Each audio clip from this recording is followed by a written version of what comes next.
When we are finished, i.e., when the text object has been properly phenomenologized and properly experienced, when we think we have come close enough to the phenomenon, to the thing itself, we could consider what we should do next. Now I'm assuming that you have read a cluster text for at least 2 days and preferably a whole week so that you know the full effects of the text. If you haven't, you could assume that the cluster text is significantly better. Every time we return to the natural attitude to write something, we will always have two choices. Either to write a proper cluster text or some other kind of text, for example, a rectangle text. No matter what we express, the choice we make could be seen as emanating from our view of the text phenomenon, i.e., from our relation to it. What we will do will show our view of the phenomenon. If we always write cluster text, that is our view. Through the text object, you will present your view to the rest of us. Thus, we will see in what way you are seeing the text phenomenon. If you will continue using some kind of rectangle text, you are starting from another text phenomenon than those who will only write cluster text. By this, we understand that the phenomenon also is somewhat public. It's not only in consciousness, it's not only in your head. We will make our view of the phenomenon manifest in public. That is what me, you, and everybody else will do next.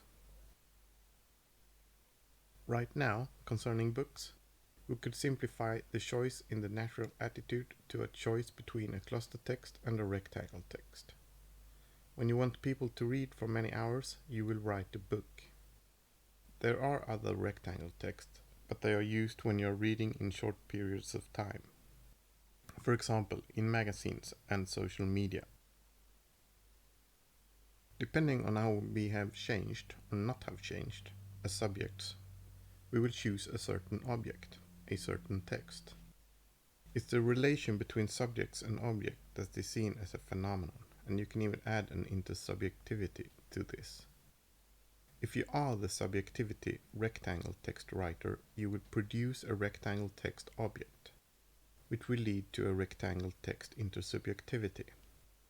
And all this is emanating from the rectangle text as a phenomenon, as it's perceived by someone. If we have turned into another subjectivity, a cluster text writer, we will produce a cluster text object, and thus we will turn to another objectivity. The relation will show what has been given in consciousness. I hope this makes it clear that phenomenology is pre-subjective, pre-objective, and pre-intersubjective. When you are doing phenomenology, you are putting them at stake. And when you are making a choice, you are choosing all of them at once through the phenomenon. So what you are doing next is that you are showing your subjectivity, objectivity, and intersubjectivity through the text you will write, and you need to decide how it should be done. Note here that objectivity is not seen as you are being unbiased. Objectivity can here be understood as objectness, so to speak. The term objectivity is related to the object. At every decision, you're already having a life world. You're in some place in history as a certain person with certain experiences in a certain culture surrounded by other people with their experiences. There could be something special in your situation that will affect your choice. Earlier, you didn't have a choice. You wrote a rectangle text. It was decided through history, your culture, and personal experience.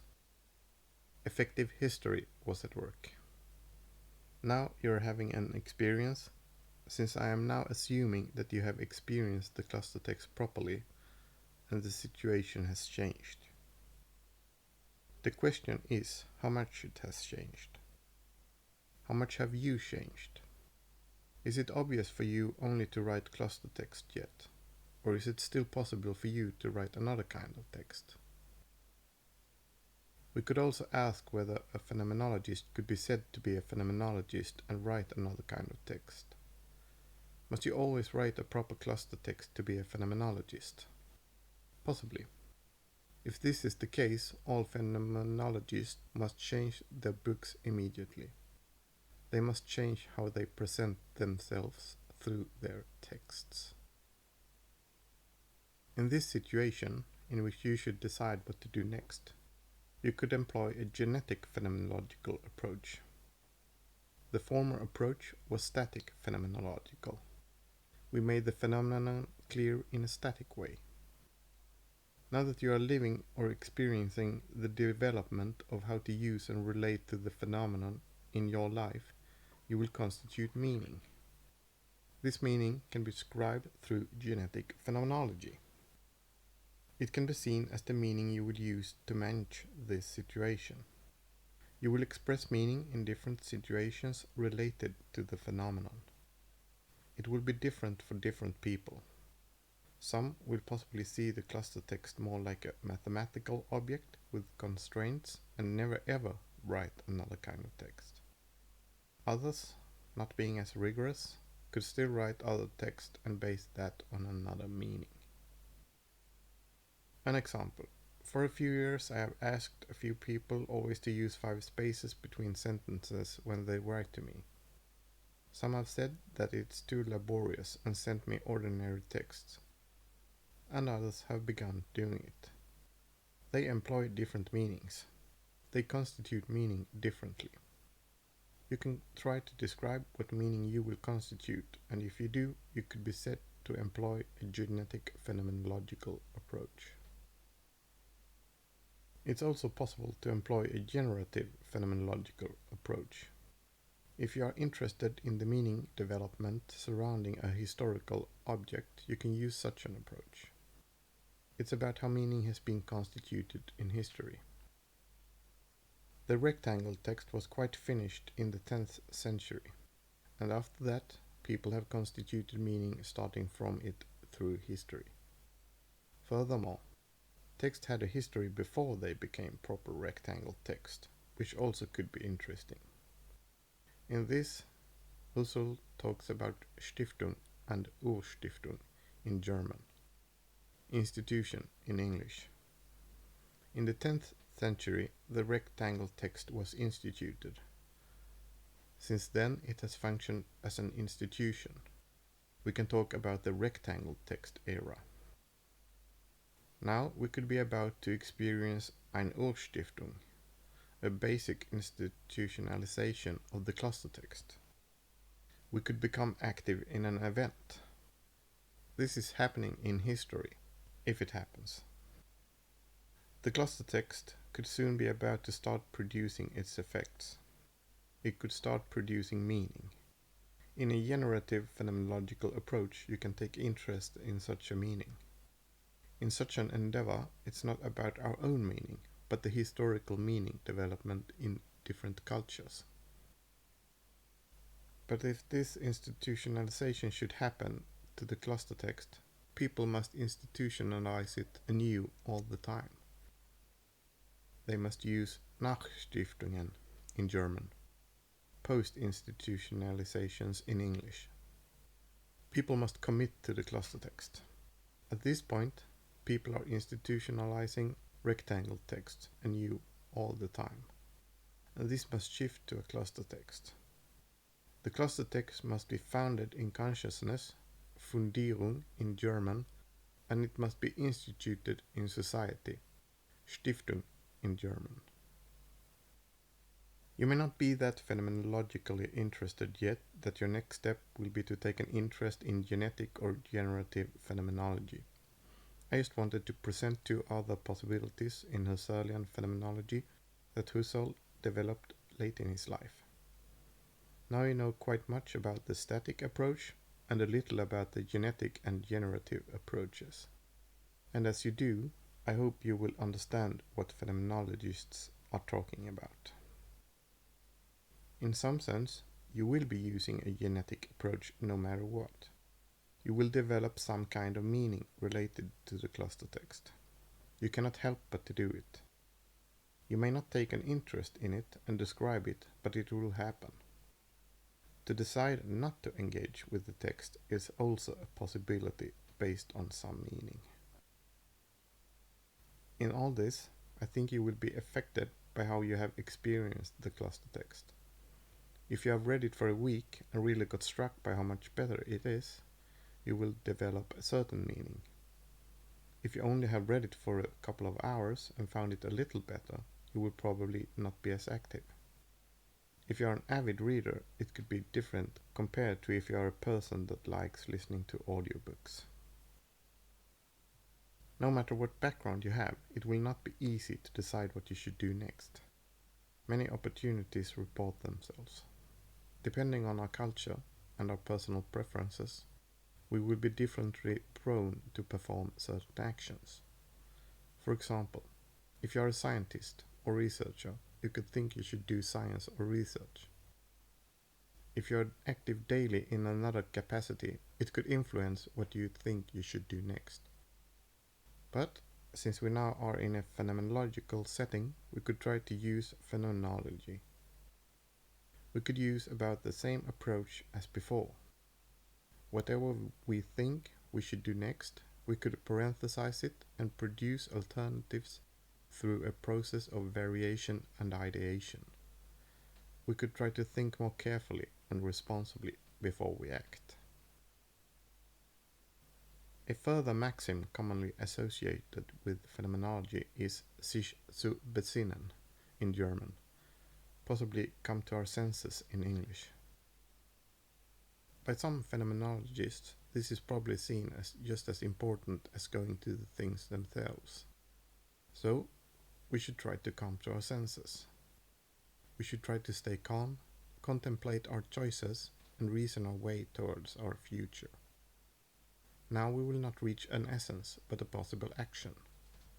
The actions we actually decide to put into effect will affect the world. We will create and shape the world around us. Our actions will become a part of it. So we must think carefully and act responsibly.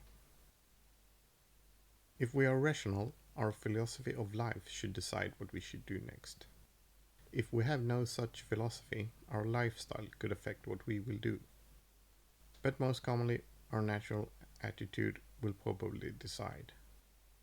Most will probably go about their days much in the same manner as before, but possibly with some minor alterations. And some may get struck by the immense possibilities and change their lives completely. You must decide what you should do next. No matter what your first thought will be, you could parenthesize it. You could parenthesize your first thought, second thought, third thought, and so on. But there is one thought I think you should act upon immediately if you are listening to this before the cluster text has become generally known. I think you should ask people knowledgeable in phenomenology to do a phenomenological text reduction, if you have thought about that. So please, do that right now if you know such people. It would have been interesting to see if they could use Husserlian phenomenology and arrive at the same conclusion as I did. Or have they possibly become too Heideggerian, unable to use the methods of reduction and free imaginative variation? Will they not be able to reduce and expand essences? These are interesting questions concerning phenomenology, I think. It would have been quite interesting to know what your first thought was after you realized that the cluster text is better. How did you react to that thought? Did you act upon it? Furthermore, what thoughts are you about to get right now? And are you about to act upon them? Please let me know in the comments. And before you write a comment, think carefully and write responsibly. You will be showing yourself by what you write. Of course, one of your first thoughts could be to attempt to doubt the cluster text I have presented. Are we really experiencing the cluster text in such a way that we can say that there is no better text? You could use the approach I have described in an attempt to doubt the cluster text. If you should change aspects one at a time and experience them for at least 2 days, as I am recommending, it could take many years. If you decide to do that, I must wish you good luck. It will be exhausting, so take good care of yourself. Another attempt to doubt the cluster text could be done by the use of science. I am about to discuss that possibility. Now, you may have come to realize that this is quite an astonishing event. Could it really be that all texts have been wrongly written? Possibly. If you're in an elevated state, it could be difficult to return to the natural attitude. You may be quite exhilarated right now. Hence, you should try to come to your senses. One of the first thoughts for many is probably that science should have a say in this. If that is the case, you may need to come to your senses. In science, a certain intersubjectivity is at work. It may not be the best intersubjectivity to start with. There are other possibilities. We could turn to Emmanuel Levinas to problematize the scientific approach, and many other approaches as well. His approach could inspire you to what you should do next. But first, we will return to Husserl. In Husserl's fifth meditation in the Cartesian Meditations, he introduced his notion of intersubjectivity, and he suggests that objectivity is always grounded in intersubjectivity. In phenomenology, it's not easy to decide how you should manage the problem of the other. This is a general problem for all of us. How should we let the other appear? How should I let you appear? Could you be given to me in my consciousness as you really are? Is it necessary? Possibly. Concerning the other, Emmanuel Levinas put forward his famous ethics of the face. He presented his thoughts on the face-to-face relation. We should try to see others as a face. This could be seen as if he is trying to replace Descartes' cogito ergo sum as first philosophy. What you'll find in a radical doubt is not your own ego, but the face of the other. It's also an attempt to replace the old Greek maxim, know thyself.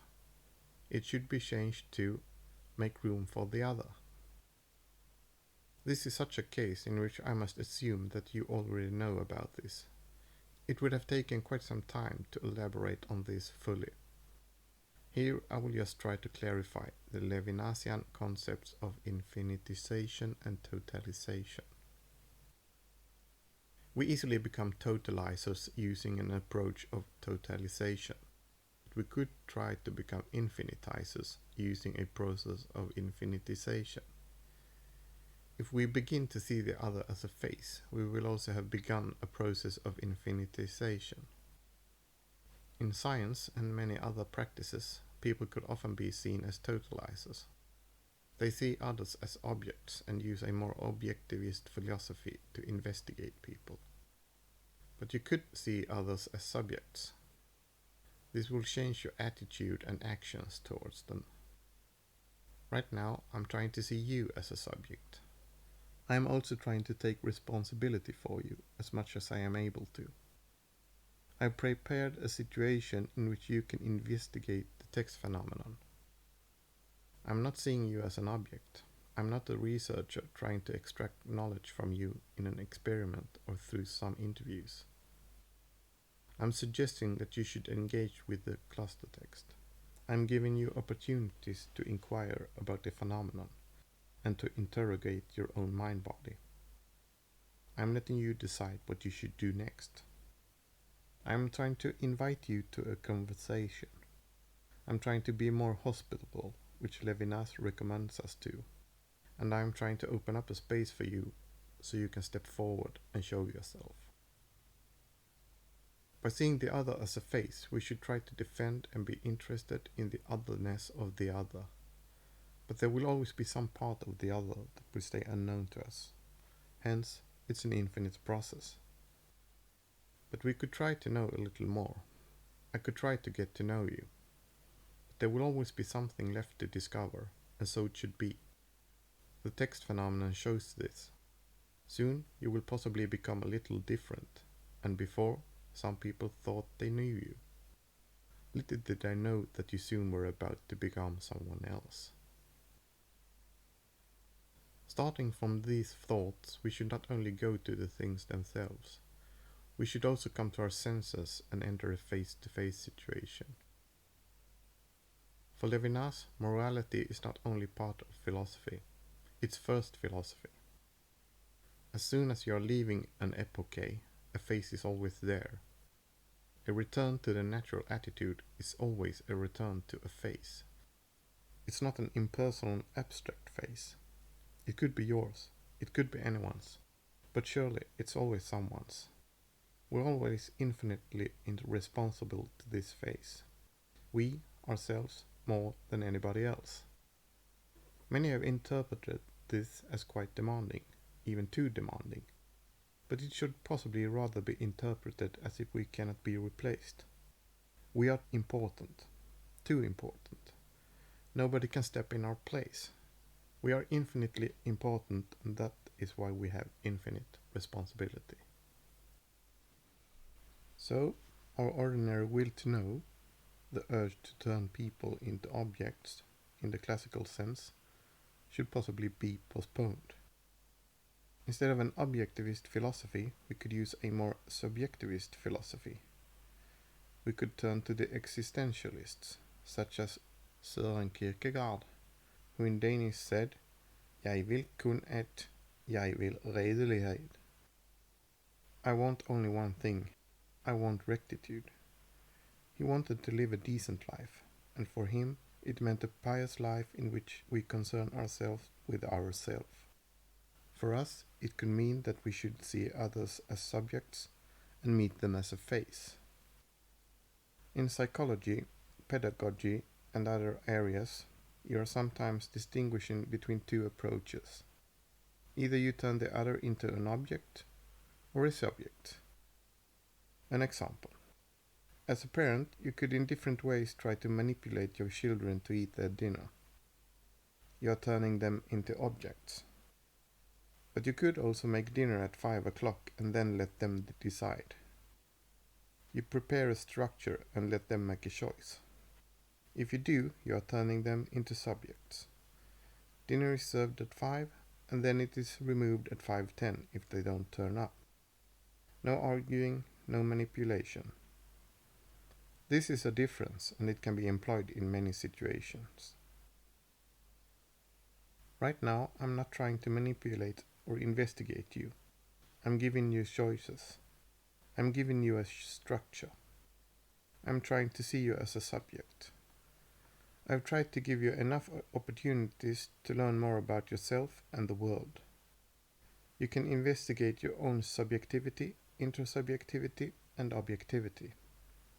You can investigate what you think you should do, what you think about others, and what you think about the world. I have given the help I'm able to give in this situation through these lectures and all my books, and by them I hope that you will be able to appear to me and others as you see fit. You can experience the cluster text in your own chosen way and then show yourself through your actions following that experience. You should be able to say, "I am here," or "Me, this is me." In French, "Me voici," "Moi, c'est moi," which are the words from Levinas. What we all should do is to make room for this to happen. Our responsibility is to make room for the other. But we should also say, "Here I am, me voici." Right now, I'm saying, "Here I am," through these lectures. I'm showing a part of myself to you.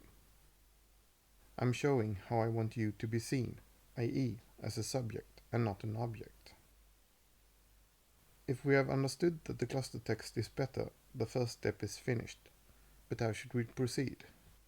Should we move towards the intersubjective step I have now presented, or an objective step? Should we use an intersubjective communal attitude or the natural scientific attitude? Do you think we should turn to science? Is that the proper step? Or do you think we should turn to each other to build a communal spirit? What will you do? I think that we should first turn to each other. In either way, we will be shown what we mean to each other. I think a communal spirit is more important than science. We could first try to form a communal project before we turn to science. In my books, I have even asked the scientific community to wait and publish their results until 1 year after the cluster text has been generally known.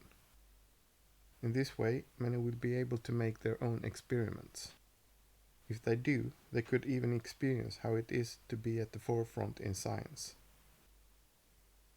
This is also inspired by how science was done in the 18th and 19th centuries. Back then, people wrote books and shared their experiments with each other. Even amateurs took part in it. I'm very attracted to that practice. Michael Faraday and Oliver Heaviside were but two amateurs who did science successfully.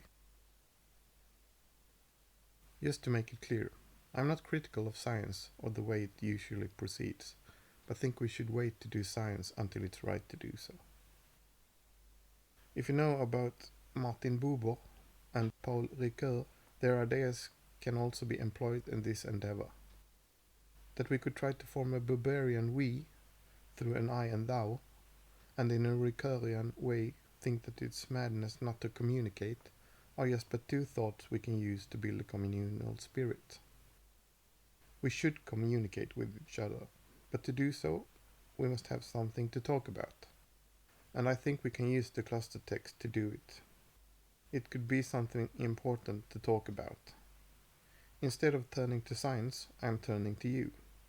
In this way, we can ground an objectivity in a certain intersubjectivity. When we have grounded the text phenomenon intersubjectively in a communal spirit, we can hand it over to science, and then they can do whatever they want. I've tried to set up a proper experimental situation. If you read my books, you would be doing an experiment. If we manage to reach many people, they could also do this experiment. If 200,000 people will read my books, it will be 200,000 experiments. It could be a good start. In this way, I also think it will be easier to reach enough advanced readers, which could be important. Since so few are reading much these days, it could be difficult to find advanced readers in ordinary studies. In phenomenology, we don't begin by being egocentric. We begin by being phenomeноcentric. But when we turn to others, we will also be presenting ourselves and become a little egocentric. All this is also about self-presentation. It's about the appearances of selves. Right now I'm appearing to you. I'm presenting myself to you. After this experience, you will begin to appear to others. You will present yourself to them, to us. I hope you will be able to use what I have produced so that you can present yourself in a desirable way. In this situation, you may come to see, concerning some matter, that this is not you, that this is not who you are. This is not me. This is not who I am. For example, you may come to realize that you should not write rectangle text. It's not you. It's not who you are. You may come to realize that you need to change. If you do, you could possibly learn to present yourself and appear for someone else differently. You must try to find your own way in all this. But you should not be too worried about it. If you feel too worried, you may need to deburden yourself. In this, there is a further phenomenological lesson. We need to stay patient. We should not be in a hurry.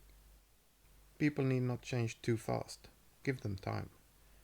No matter what they will do, they could soon be about to change.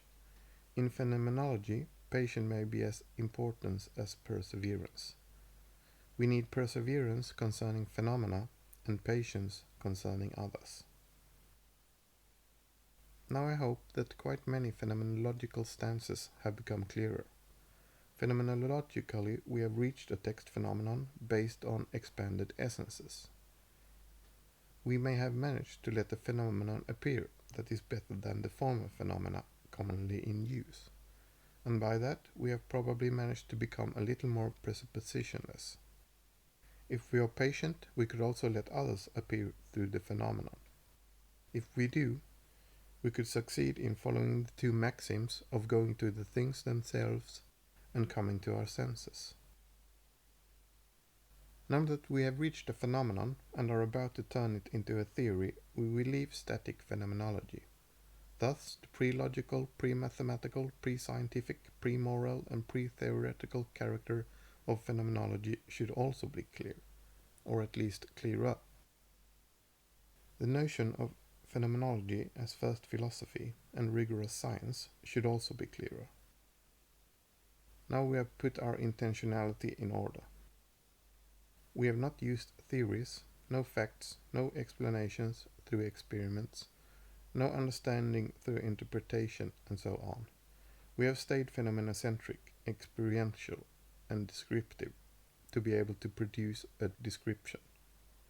Now that we are finished, we can begin to see our result as all those former things.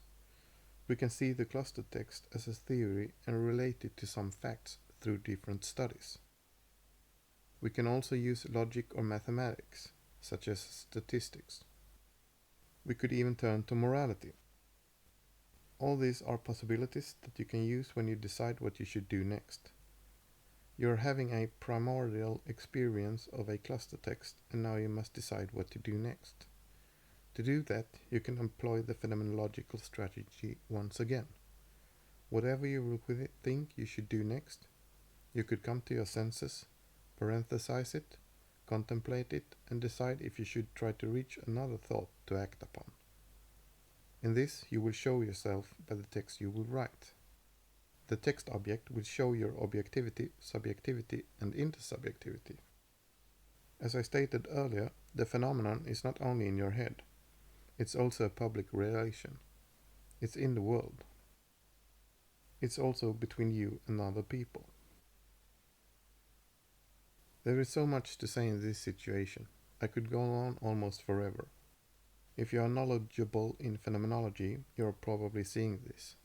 There are many concepts that could be explained through this experience. Now, I hope I have made some tasks available to you so that you can decide what to do next. I hope I have made it clear that phenomenology is useful and valuable, and that it can be used in many different ways. If you are new to phenomenology, you can begin to use it in your own daily life by doing minor parenthesizings. You can parenthesize your natural attitude and attempt to doubt something by variation and ideation. If you succeed, you can expand on it. When you feel more at home in phenomenology, you can expand it widely. In the future, you could even perform a proper, rigorous, careful, and responsible phenomenological description with perseverance and patience. If you feel an itch, you may have got a tool to use and expand by.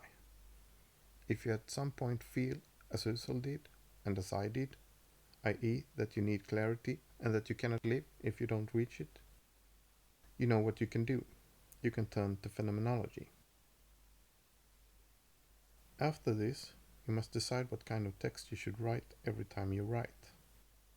You can use 5 spaces in every text message, or not. You can write a proper cluster text, or not.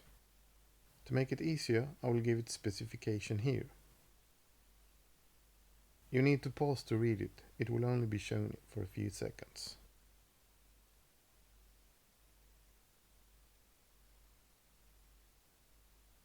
This is my suggestion of a proper object corresponding to the proper phenomenon with its proper expanded essences.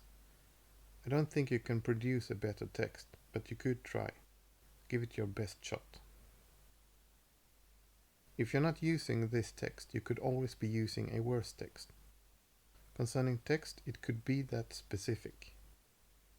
You may need to learn to see the cluster text more like a mathematical object with restrictions, with constraints. You may need to restrict your scope, your freedom of action.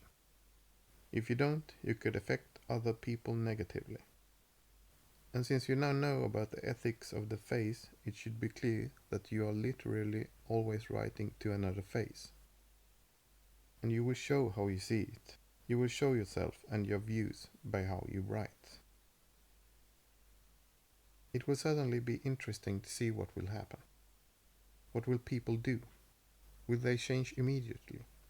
Is it obvious? Or will they stay in their old ways? It will also be interesting to see what people will do to others. Will they demand of others to write cluster text?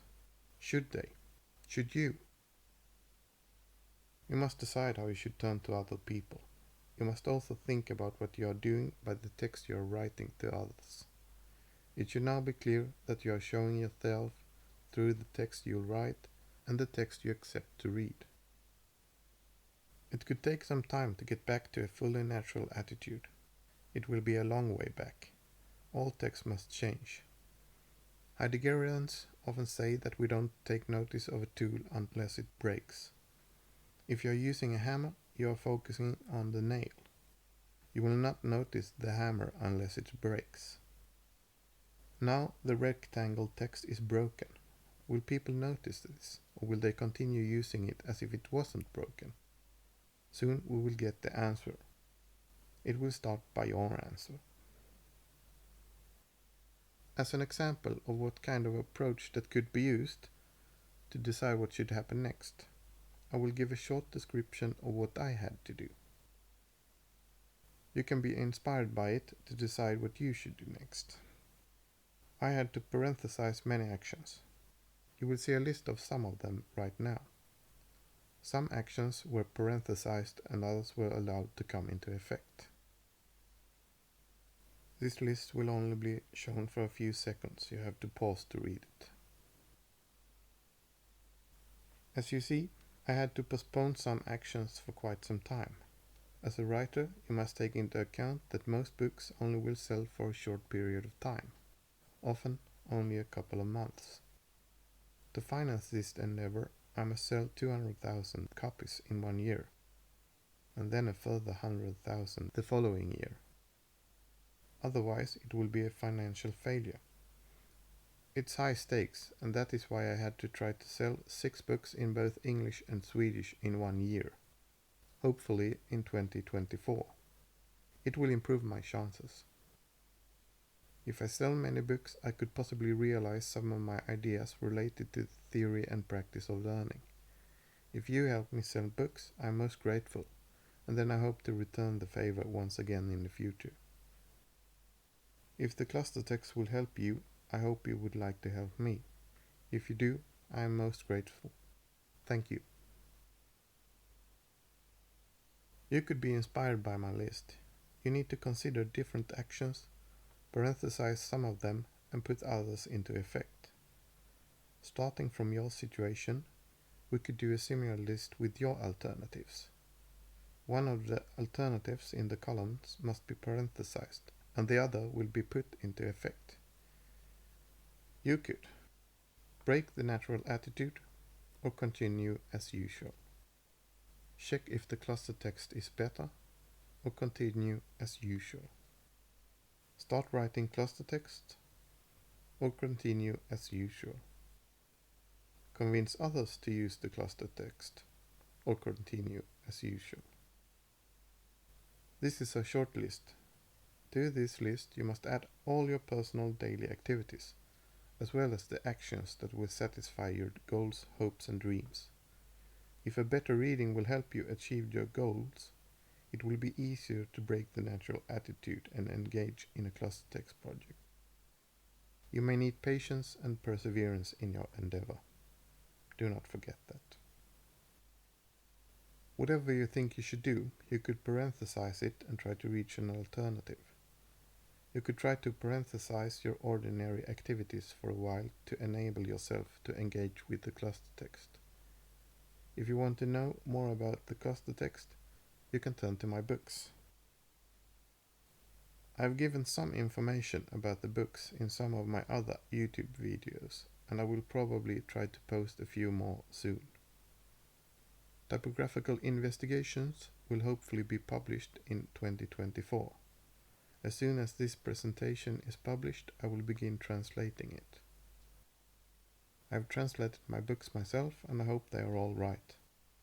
At least they are authentic. They are also available in Swedish.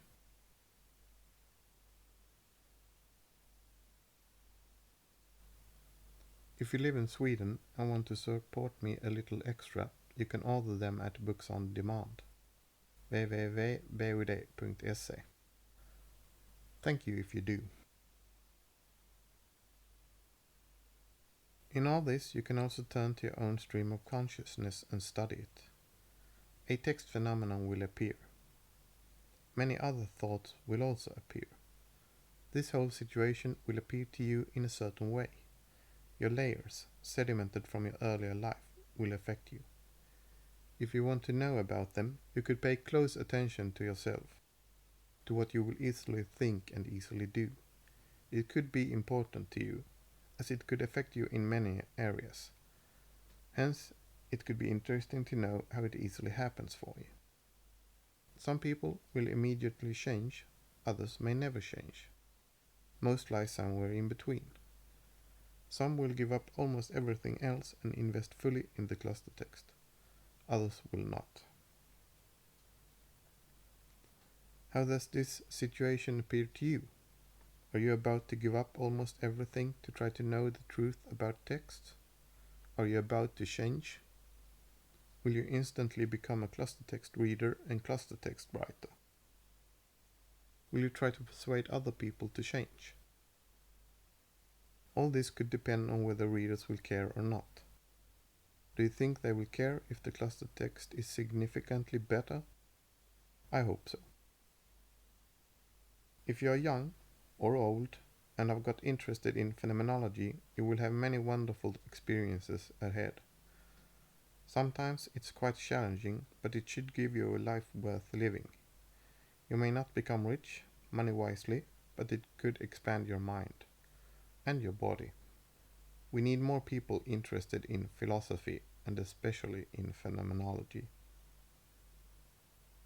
As you now understand, I'm also about to appear to you. This is also about the appearance of the self. I had to consider how I wanted to appear, and I am quite content that I could turn to you and others interested in phenomenology. I find it wonderful to begin telling people about the cluster text through phenomenology. Sadly, I'm still not fully recovered from a burnout, so I have to be careful.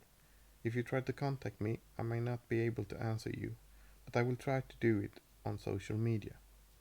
I may not be able to give personal answers, but I will try to collect questions and answer them in time. It may take some time. In 2024, I must translate typographical investigations. You will find my social media accounts in the description, and you will also get them here. And please, watch out for imposters.